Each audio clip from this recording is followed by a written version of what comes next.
with all of this, you kind of have to ask whether what we're doing is automating the existing paradigm or whether we're building a new paradigm. So, crypto has these multiple kinds of solutions within it, right?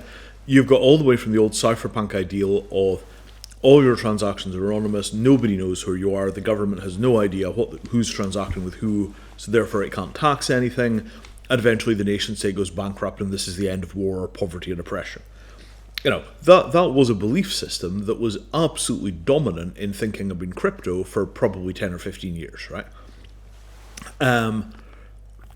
All the way through to the kind of BlackRock approach of in the future everything will be tokenized, but they're assuming that in the future everything is going to be tokenized under very, very, very normative assumptions, which wire them into every single transaction where they basically run the entire global financial system because they have the majority of the liquidity and the majority of the data, which enables them to make intelligent decisions about pricing, right? The one ring to rule them all crypto overlord model.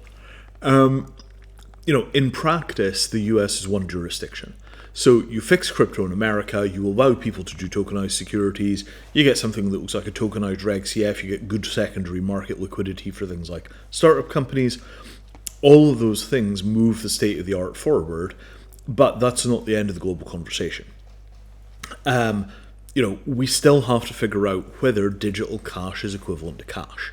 Right? Can I do an anonymous transaction using digital cash legally in the same way that I could do an anonymous transaction using a $20 bill?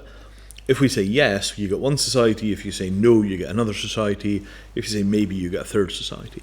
So moving the compliance stuff to the chain level is a great idea for getting transactions done in crypto, but it does make us eventually, and the eventually is not so long, just another bank. If you think of a merger between cloud infrastructure and banking, this is compliance chains.